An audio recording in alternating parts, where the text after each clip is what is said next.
¿Y eso en qué A afecta ver, al lore de Arcane?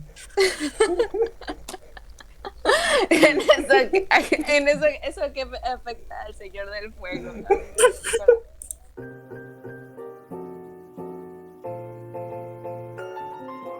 Hola, sean bienvenidos, tengan muy buenos días, tardes, noches, todas, todos y todes ustedes, bienvenidos una vez más a su podcast de confianza, Tintero. El día de hoy regresamos con temáticas del cine y para eso tenemos a Héctor y a Fátima que son nuestros más grandes conocedores del tema y Maru y yo pues vamos a estar aquí cotorreando como siempre. Entonces, antes de empezar, Héctor, Maru, ¿cómo están? bien, muy bien, muy bien. Aquí, sobreviviendo. Bien, desmañanada, pero bien. Es que me acabo de tirar el café para los que no están viendo, pero los que sí ven en YouTube, pues me tiré el café. La primera Chale. quedada de payaso del día de Maru. Cállate. Empezamos bien el podcast. Excelente.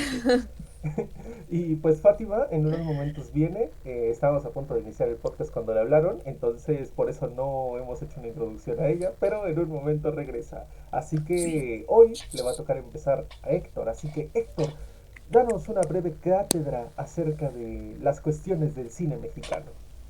Oh, Dios, no. Bueno, sí, estaba preparado. Venía preparado.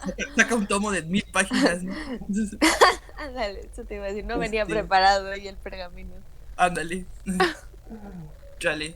Pues no, primero que nada, si me equivoco en algo, compréndanme, es temprano. A esta hora generalmente sigo durmiendo. Bueno, son las 10 de la mañana más o menos.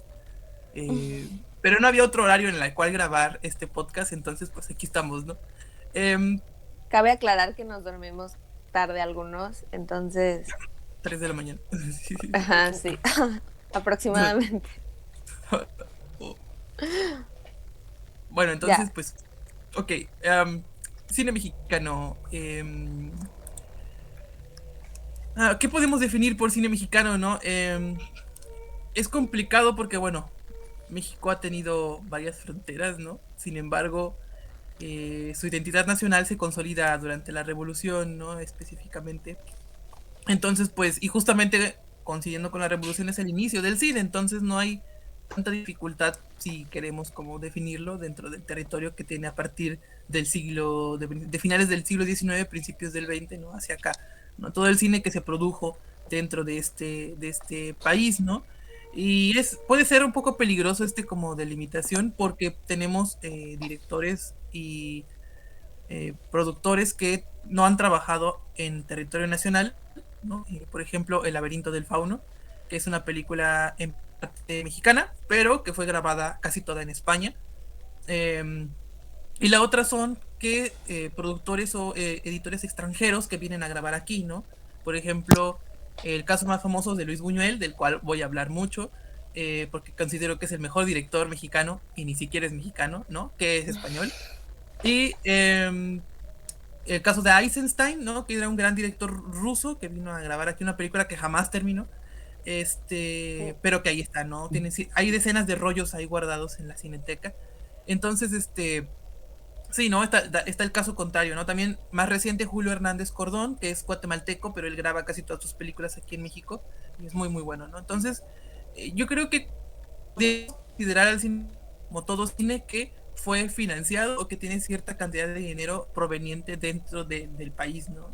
Tanto si es de productoras privadas como si es del gobierno, que es quien financia casi todo el cine que se hace en la actualidad aquí en México, ¿no? ¿no? Entonces, yo creo que sí, es justamente del ámbito monetario, porque pues recordemos que el cine es una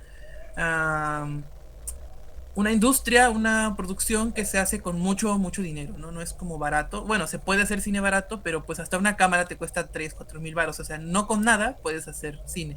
Entonces, justo el dinero que viene de México, que se utiliza para sus películas, es como podríamos definir el cine mexicano. Entonces, todas las películas de Hernández Cordón, lo que hizo Eisenstein en México, El laberinto del fauno, lo que es Buñuel, etcétera, las películas producidas por México en Estados Unidos, ¿no?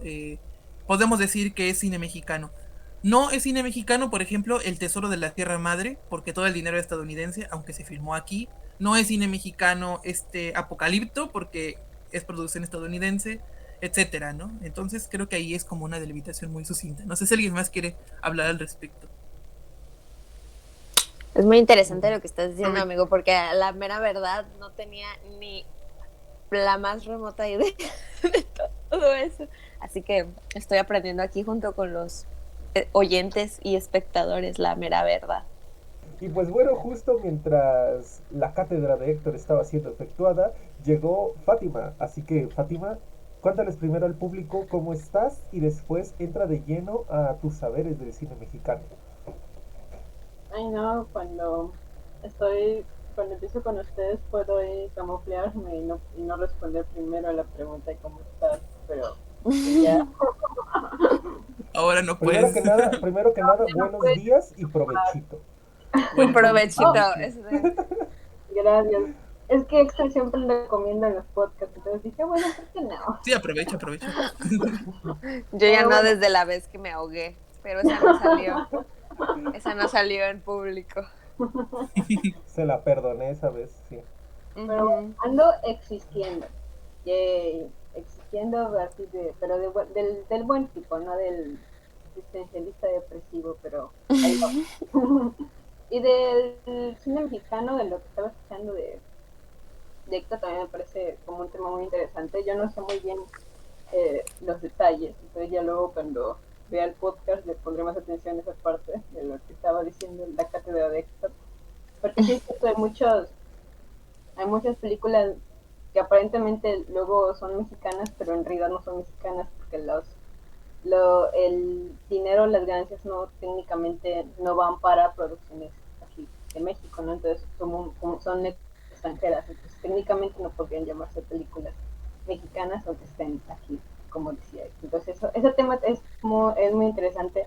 Este, ya ahí, en lo que sé del cine mexicano, yo sé que comienza eh, que fuimos el primer país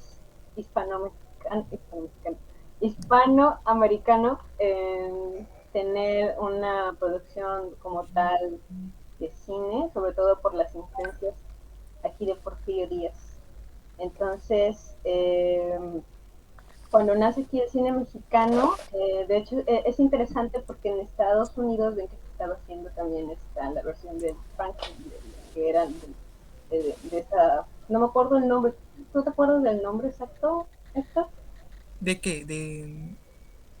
De lo que era parecido a las primeras cámaras en Francia, pero la versión estadounidense que ocurrió más o menos en ese No tiempo. recuerdo, pero sé que era de Tomás Alva Edison. Y que él Ándale, bloqueó a los Lumière. Ajá. ándale, sí, en Estados Unidos habían bloqueado los Lumière porque estaban ahí peleando el invento y trataron de meterlo a México. Pero en México, como Porfirio Díaz, pues ya estaba con los Lumière y él era fan de Francia, pues, y además en Estados Unidos me parece que la primera aparición de algo mexicano había sido como unos bandidos, entonces como que sí se ofendieron un poquito. Entonces todos esos factores hicieron que las primeras películas, las importaciones más, como las primeras que hubo en el país, fueron europeas, sobre todo pues francesas. Ya después la primera cortometraje aquí en México que se hizo la primera filmación fue de no me acuerdo el nombre exacto, pero era sobre era un duelo entre dos personas en Chapultepec, algo como los dos pistoleros en Chapultepec, eran como dos gobernantes que se habían tenido ahí un duelo de pistolas y lo Un duelo habían. a pistolas en el bosque de Chapultepec. Ándale, ahí está. Entonces, ese fue de los más conocidos y a partir de ahí hubo como varias tomas de los pequeños lugares que existían aquí en México, ¿no? No sé si Héctor tendrá algo más que decir sobre este inicio del cine. Yo sé que fueron primero estas tomas, ya de ahí empezó lo que era el cine mudo, que tampoco hubo como que no hubo muchas producciones, pero sí hay una película en particular que era sobre el camión gris, El automóvil gris. el automóvil gris, que es una de las películas mudas más reconocidas aquí en México, en que se supone que está basada en hechos reales, ¿no? Las primeras partes eran sobre unas olas de crímenes que hacían unas bandas de ladrones sobre joyas, y ya la segunda se trata, o más bien se enfocan más en lo que sería el detective, que los va a, pues los va a atrapar, ¿no? Entonces, en sí es esa la película. Y de ahí empieza a ser la película o el cine sonoro a partir de lo que sería Santa, ¿no? Que fue la primera película mexicana en donde se crea un sistema en donde la imagen y el sonido puedan ocurrir al mismo tiempo, ¿no? Entonces, eso. Sí, sí, yo solamente tengo que agregar que en efecto el Automóvil Gris fue como la película más sonada de ese momento y fue una de las películas más importantes grabadas en México en no sonoro, o sea, mudo. Y que justamente México fue uno de los primeros países en tener industria del cine, ¿no? Aquí en América, vaya, no es poca cosa. Y justo que Santa es una de las primeras películas, bueno, la primera película sonora. Sin embargo, con el estreno de Santa todavía no llegamos al cine de oro. Para eso faltan unos 5 o 6 años, ¿no? No sé si ya entrar de una vez en eso o alguien más quiere decir algo. No, de hecho estaría chido que entras en el cine de oro de una vez, a menos de que Maru tenga algún comentario, porque yo no. Dile, Yo no. tampoco. Estoy viendo como las caras de todos y Irving y yo estamos como, ¿qué es Ah, eso? ok. Sí, yo. Ah, ah. Ok. Venimos aquí a escuchar la cátedra, la mera verdad. Así que ustedes dense. ¿Y eso en qué A afecta ver, al lore de Arcane?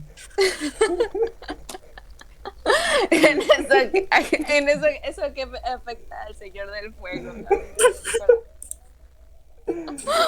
Ay, no. traficando Bueno, memes. bien. Bueno, durante los Espera. años Dentro. 30, poquito antes de que empezara la época de oro, hubo muchas películas muy, muy importantes que fueron como la prefiguración o lo antes de que llegara este momento, las de Fernando de Fuentes, por ejemplo, ¿no? Justo Vámonos con Pancho Villa, que es considerada como la mejor que se ha hecho hasta ahorita, que el fondo que tengo es de ella. Está también, si no me recuerdo, La Mujer del Puerto, etcétera, ¿no? Y ya con la llegada de la Segunda Guerra Mundial, ¿no? La producción de cine en Estados Unidos disminuye porque necesitan dinero para comprar armas, etcétera, y suministros para la guerra. Entonces México se encarga de alguna forma de crear un nicho de cine, ¿no? Que alimente, digamos, de alguna forma las salas de Estados Unidos durante aquella época, ¿no? Entonces, de ahí viene como el boom o la explosión importante de esta época del cine de oro.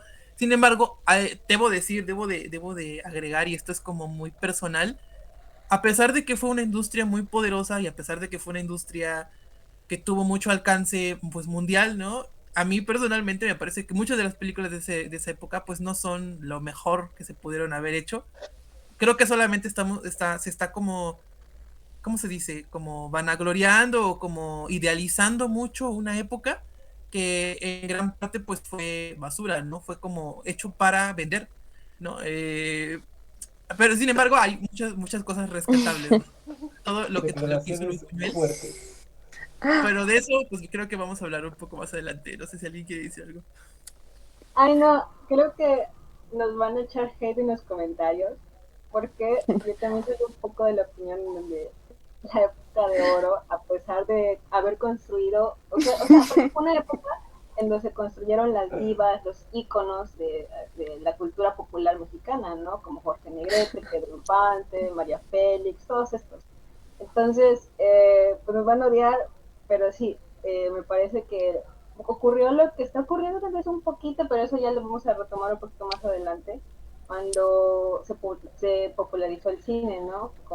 Entonces varias de las películas eran un poquito ya yéndose a lo comercial, a lo que funcionaba, a lo que vendía, y que eh, tramas románticas en donde no hace falta o nunca va a faltar algún numerito musical, ese es de cajón en esta época. Eh, pero pues sí,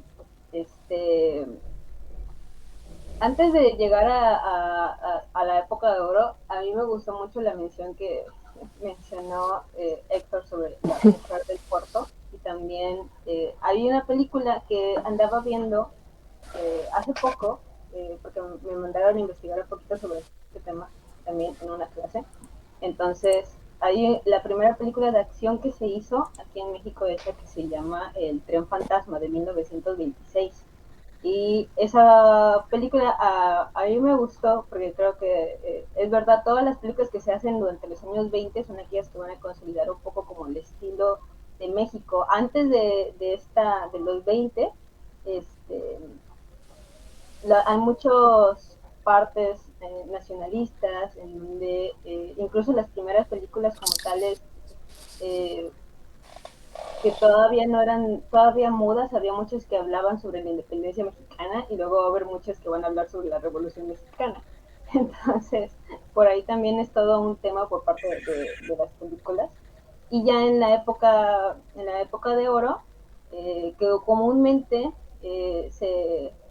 como mencionaba Héctor, se relaciona con la etapa de la Segunda Guerra Mundial, de 1939 a 1945, aunque ya empezaban a haber películas anteriores, ¿no? La Mujer del Puerto es del 34, entonces por ahí los límites de cuándo comienza y cuándo acaba son un poco borrosos, porque todavía yo diría que se pueden tomar en cuenta las películas del principio de los 60. Y ya de ahí me parece, o es mi gusto personal, no sé, ustedes tal vez si Maro y Irving ya conozcan de esta época, que las mejores películas con una visión más crítica serían las que se hacen de los finales de los 60, 70, durante el principio de los 2000, o al menos dentro de mi gusto personal hay muchas películas que me gustan de aquella época, en donde pues ya están también no solo Macario, sino las películas estas de, como mencionamos la otra vez, del cine de terror mexicano, ¿no? Que se consolida parte de Hasta el viento tiene miedo, El veneno para hadas, todas estas, ¿no? Ay, amo esa película. ¿Veneno para hadas o El viento tiene hasta el viento Las tiene dos, miedo? pero me gusta mucho la de Veneno para las hadas. Está muy buena. Yo ahorita estaba escuchando todo esto y para los que nada más están escuchando el podcast de que en otra plataforma o no vieron las caras que y yo pusimos cuando se mencionó lo del cine de oro mexicano, pues aclarar, bueno, a mí me gusta. Y aparte no soy tan conocedora del cine como aquí mis dos amixes, que son el Héctor y la Fátima. Bueno, creo que Irving y yo somos más consumidores de cine comercial, entonces Sí. sentimos el guantazo. Ay, no. Es como que, ¿y estos morros qué? Es como que mi Pedro Infante a mi esta Jorge gente. Negrete agarrando a sacoplazos, Güey. Perdón. Pues a mí sí me gusta, ¿eh?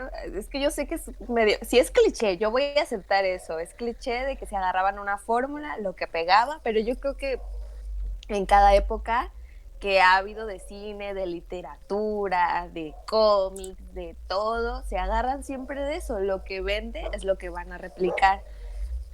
Y la fórmula muchas veces funciona y muchas veces no. Así que no voy a decir exactamente que toda esa época tiene las mejores películas, porque estoy de acuerdo con que no es así, pero sí tiene muchas muy buenas. Y yo creo que es pues por algo, ¿no? Por algo es una época muy recordada.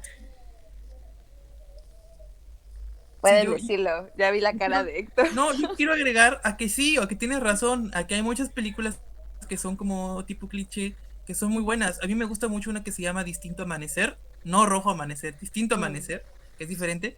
La de Distinto Amanecer es de los 50, creo. A mí me gusta mucho y es una película como de amor, ¿no? Muy tranquila, pero me parece que está como hecha de una forma diferente a como está normalmente. También, no sé, creo que ahí está el detalle, está bastante rescatable comparada con otras de Cantinflas, ¿no? Y yo creo que las de Buñuel es definitivamente como lo mejor de lo mejor. Y Macario, que está allí ahora que la estoy viendo, también es muy buena. Macario es muy buena. Es que ese hombre es muy buen actor.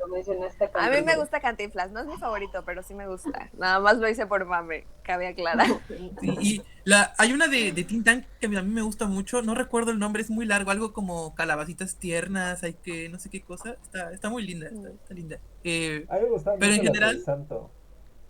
Ay, Esas ya güey, no se las El amo, pinche güey. santo puede Las contra amo. todos, güey. Contra Sí, todos. güey, son mis películas mexicanas favoritas, güey. Era de que cada Marvel, domingo, ¿qué? ya ves, la neta, era de que cada domingo o sábado despertarme tempranito porque las pasaban en el 5 o en el canal de las estrellas. Como a las 6 de la mañana, ¿no?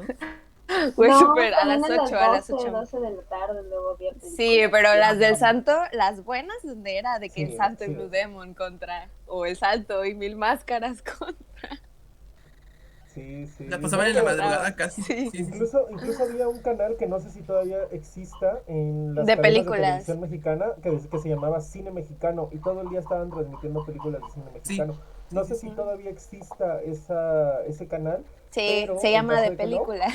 ok, De entonces películas. pueden buscar el canal, de seguro tienen una página online o pueden verlo en algunas Mi madre me cadenas andaba televisivas de diciendo que hay México. una plataforma, perdón, No. pero va acople con lo que dices. Mi madre, cuando le comenté que iba a hacer el podcast con ustedes, me dijo, menciona que ahorita hay una plataforma que se llama ¿Filmin latino?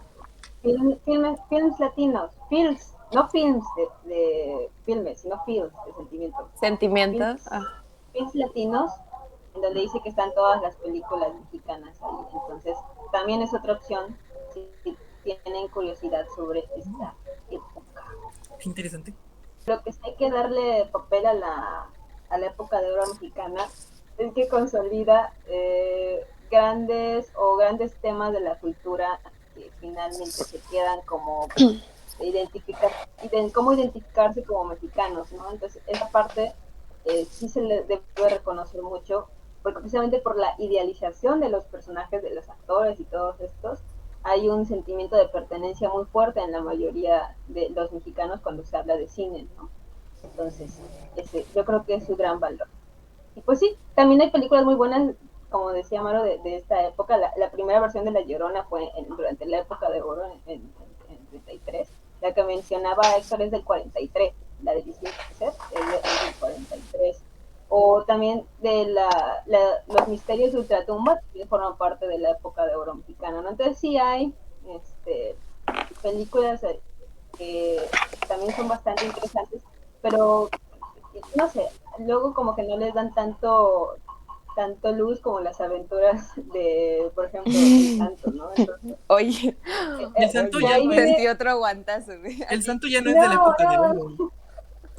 no, entonces calma me con el No. confundo. santo. Calma. Con mi santo no te metas. Pero en ¿Sabes? esa época también existe, porque también empezó el cine de luchadores, ¿no?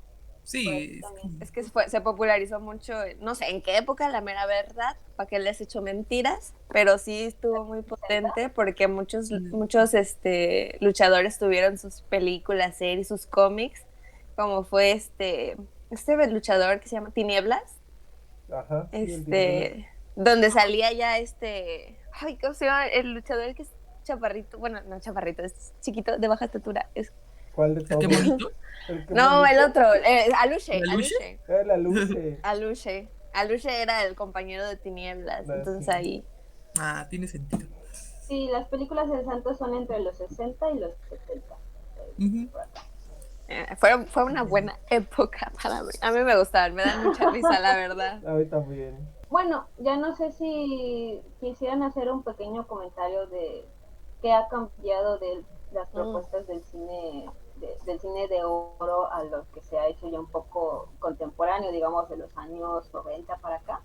Porque sí hay una gran diferencia tanto en temáticas como en dirección, ¿no? Una vez que termina la época de oro, realmente hay una caída tanto en apoyos como en propuestas del cine mexicano que no se recupera, que apenas, ni siquiera creo que ahorita se haya recuperado del Sí, todo, ¿no? sí, ya se Entonces, recuperó esta década, mira, ya, pero ya se recuperó completamente, pero ¿cuánto se tardó, no? Entonces, creo que esa es una pregunta interesante. Me gustaría escucharlos. bueno, la Yo creo que eso pasa en general en toda la industria del cine, porque pues de directores al Chile no sé, pero yo creo que se volvieron perdón por la palabruta, se volvieron muy huevones todos los escritores, en general, porque justamente lo que dijimos de que sí hay muchas reinterpretaciones de un mismo tema, muy cliché, pero ya no ni siquiera se esmeran en querer hacerlo bien o querer hacer algo medianamente diferente. Toda es la misma fórmula, pero mal hecha. Y dijeras, tienen la misma fórmula, pero la saben explotar. No es cierto, ya no saben. Lo que yo creo que es lo más diferente que tiene dentro del cine de oro mexicano a lo que es ahora, porque se está haciendo justamente lo mismo, están explotando muchas veces el mismo tema en sus diversas películas. Yo creo que no todo lo que han hecho ahorita es malo, pero sí la mayoría no da el gatazo. Y eso también dentro del cine, tanto comercial como el que podría ser más, llamémoslo de arte aquí.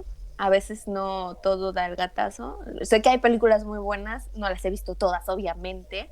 Por ejemplo, ahí está la de Sueño en otro idioma, esa está muy bonita. Yo no vi venir muchas cosas, la verdad me sorprendió. Fue una muy buena sorpresa, pero pues tenemos otras películas como las de, no sé, No Manches Frida, ahora sí ponerlas, que sí la vi, y la primera me da risa, pero es como que sí, es como muy ridícula, es una película ridícula, la verdad, que solamente pues sirve para eso, para palomear un rato y no pensar para nada, es como, ese es su objetivo. Y creo que, ajá, es lo que les digo, se volvieron muy huevones los escritores, porque pues yo creo que no, ya no saben explotar sus ideas. Yo quiero agregar que finalizando la época de oro, que era como el esplendor monetario, ¿no? Viene una época de decadencia muy cabrona porque no había dinero. Entonces tenían que hacerse películas con 3 pesos y eso fue lo que se hizo, ¿no? Entonces hubo muchas malas adaptaciones, muchas rehechuras y muchas películas de cantinas y de bares, que es la época de las ficheras, ¿no? En donde Carmelita Salinas andaba brillando, que ahorita está en el hospital, pero en esa época estaba muy feliz bailando en los escenarios de bares y cantinas de la frontera en Ciudad Juárez y cosas por ese estilo, ¿no? Entonces, fue una época, digamos, de decadencia, una decadencia entre comillas, ¿no? Porque cuando comienzan a nacer directores como Alberto Isaac, como Arturo Ripstein, ¿no? Entonces, al mismo tiempo que en el cine comercial hay muchas películas hechas con 3 pesos y de la peor manera para sacarlas lo más rápido posible, al mismo tiempo que eso está ocurriendo, hay directores como muy underground o mucho menos conocidos que están haciendo un cine muy renovador, muy diferente al que se había hecho anterior, en la época anterior, ¿no? Y esto de alguna forma se condensa y se termina de cuajar en principios de los 90 con Como Agua para Chocolate, que es una película que combina cierto estilo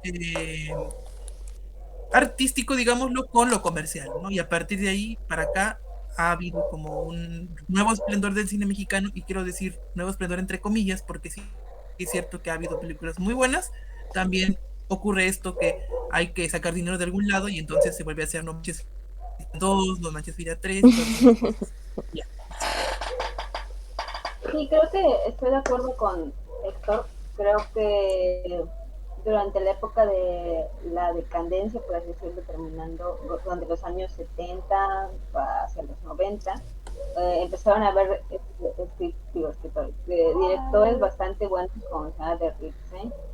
Ahí, de hecho, está el cartel de El Castillo de la Pureza, ¿no? Es una película bastante interesante de un señor que va a encerrar a su esposa y sus hijos durante 18 años, ¿no? Y todo se va a desmoronar conforme sus hijos vayan creciendo y la pubertad. Y de ahí hay bastantes propuestas que no muchas veces se les ha dado promoción precisamente por esta falta de dinero, por esta falta de contactos que empieza en el cine mexicano. A mí me parece que, sin embargo, andamos, creo que la manera de saber muy bien lo nuevo que se está haciendo es estar pendiente, saliendo en el cine. Y, y eso es un poco difícil, ¿no? Porque usualmente lo que nos enteramos más son aquellas de las películas que están teniendo, pues, más promoción, como en el caso de la de Frida, ¿no? Y películas como Sueño en otro idioma o Somos lo que hay, que mencioné en el podcast del cine de terror. o La región salvaje, por ejemplo, no son tan sonadas porque no tienen la misma cantidad de exposición hacia el público, ¿no? Pero eso no quiere decir que no se esté haciendo un cine que trate de romper estos esquemas o que trate de seguir a pie con las innovaciones o las que se están haciendo actualmente, ¿no? Y para ir finalizando ya con este podcast, vamos a entrar a nuestro momento recomendación. Así que escojan un par de películas y brevemente díganle a nuestro público, a nuestros espectadores, a nuestros oyentes, por qué deberían ver esa película. Chale. Pues voy a recomendar nada más dos, más o menos bueno, sí son de este siglo, no más o menos, son de este siglo, pero no me acuerdo el año exacto. Tampoco son tan recientes, que son la de, ay, hola perrito, que son las de, no sé si cortarme las venas o dejarme las largas, y la de La vida inmoral de la pareja ideal, que esa Irving la vio también, Yo también le iba a recomendar, pero está bien. Una A mí me gusta, disculpa. está muy chida. Sí, bueno, ahí la recomiendas conmigo. Bueno, la de no sé si cortarme las venas o dejarme las largas es medio comedia. Salen actores medio que saben en qué películas son. No voy a decir nombres, porque no, la del Chile no me acuerdo de su nombre, pero es Javi Noble, la de pues nosotros los nobles. El actor sale ahí, sale Ludwig Paleta, y otros actores por ahí, pero pues se basa más o menos en las historias de unos vecinos de un edificio, que todas sus historias están como enlazadas. Una de ellas quiere ser cantante, artista, pero se enreda con el marido de otra de las personas ahí, y tiene una relación falsa con su mejor amigo porque pues es gay y no puede salir a la luz porque pues su familia lo va a chingar mucho. Entonces todo está como que entreconectado, y la verdad es que ese me gustó el trabajo. La verdad esa película sí me hace reír. Y pues la de La vida inmoral de la pareja ideal, pues trata igual como este juego del pasado y el presente, de pues una pareja que se conoce desde que eran adolescentes y se vuelven a ver pues en la actualidad, y la verdad muy buena. Van. A ver, voy yo. Pues bueno, yo les recomendaría que vieran sobre todo películas que aborden temas como políticos y sociales de México. Algunas están chidas y representan bien el punto que quieren tratar. Por ejemplo, alguna muestra sería El Infierno o La Ley de Herodes. Este tipo de películas son muy interesantes porque abordan algunos temas que son un tanto controversiales para las cuestiones sociales mexicanas y pues está chido por ahí. Y ya si no han visto Macario, vean Macario. Macario es de cajón, la tienen que ver. Y por último, pues Amores Perros, porque ¿por qué no? Vean Amores Perros.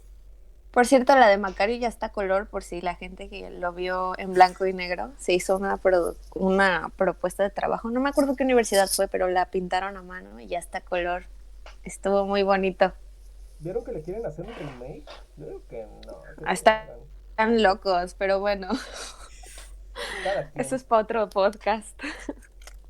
Van mis Creo que cultos de yo, ¿verdad? cine. Yo voy a recomendar solo dos. Ahora sí voy a ser sucinto y voy a recomendar dos. Aleluya. La primera es de la diapositiva que está en la pantalla en la esquina superior izquierda, que es como una cosa con cuernitos, que se llama Restos de Viento. Creo que es una película muy, muy linda sobre la infancia y sobre la muerte, sobre un niño que imagina un mundo diferente porque vive en una casa donde su mamá está sumida en depresión después de que murió su esposo, ¿no? Entonces es una película muy bella, y a mí me parece que vale mucho la pena. Y la otra que quiero recomendar es una del director Jaime Humberto Hermosillo, que es inconseguible. Yo no la he podido conseguir, así que si alguien la consigue, hágalo por favor. Se llama Doña Erlinda y su hijo.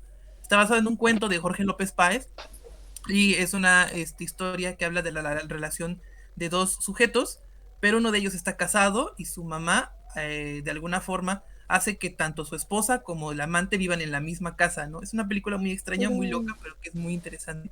Y por cierto, el productor de esa película fue Guillermo del Toro cuando era un jovencísimo chamaco de veintitantos años. Entonces, pues, si alguien la puede conseguir, ahí está. Ya. Y bueno, para para estar como los demás, también voy a recomendar solo dos, aunque ahí está lleno de imágenes, pero pues ya, que sería Los insólitos peces gato. Es una película del 2003 que vi hace poquito, entonces me gustó bastante porque me recordó un poco a esta película norteamericana que igual, y si lo ubican, darán una idea más o menos de a qué va esta de insólitos peces gatos, la de Little Miss Sunshine, hace poquito, a ese tipo de temáticas. Es de una mujer que, digamos, tiene una enfermedad terminal, pero se hace de repente, bueno, no enfermedad terminal, pero la diagnosan con apendicitis, y en eso termina, pues involucrada en la vida de otra mujer que se llama Marta, de otra mujer que la va a integrar en su familia y con quien va a tener un viaje, y ella va a conocer, digamos, los problemas que se encuentran con las personas que forman parte de esta familia, ¿no? Entonces es una película pues bonita, reflexiva, que creo que valdría la pena ver. Y pues Cronos, la invención de Cronos, es una película ya de los años 90, del 96, del 93. Habla sobre un alquimista, digamos, es un alquimista español que construye como un pequeño artefacto dorado en forma de escarabajo, y en donde a partir de ahí va a haber como una trama un tanto super loca, que se va a ir entre el surrealismo, entre el cine de terror y demás. Ocurre aquí en la ciudad, ocurre en Veracruz la historia, entonces también por eso la recomiendo para que la chequen. Nada más que es un poquito lenta, le tengan paciencia, pero si le tienen paciencia, yo creo que sí se van a sorprender gratamente. Ay, yo solo quiero agregar la diferencia de películas de lo que ven Héctor y Fátima a las que tú y yo, Irving. Me siento intimidada. Está bien. Pero me llamó la atención Está tus súper bien. recomendaciones. No, Sí, está bien. de Uno no todos, dice que todos. no, pero se nota la diferencia de gustos. Lo que está bien, pero para que En la vean que variedad aquí está el gusto. aquí variamos. Y pues bueno, eso ha sido todo por nuestro podcast de hoy. Esperamos les haya gustado y esperamos les hayan atraído algunas de las recomendaciones que les hicimos. Recuerden que los lunes tenemos recomendaciones literarias, los días 15 tenemos lectura de autores, los fines de mes tenemos al equipo de Tintero haciendo cosas random, y los viernes son de podcast. Así que esténse pendientes. Recuerden que ya tenemos TikTok, así que vayan a seguirnos a TikTok también. Ahí estamos empezando a subir contenido TikTokoso. Y vayan y síganos en el resto de nuestras redes y nos vemos en el siguiente podcast. Bye. 1000 suscriptores y hacemos que Irving baile. Va, que sí, Ándale, que ándale. No, yo no acepté ese trato en ningún Hagan viral momento. este video para que suban suscriptores y le subimos un bailecito Porque de yo Irving. tengo que bailar. Es más, al llegar a los 100, llegamos a los 100. Sí, Irving va a bailar. Irving baila. Estoy seguro Sí, que a sí. huevo. Ah, sí. Ya, bueno. bye. Bye.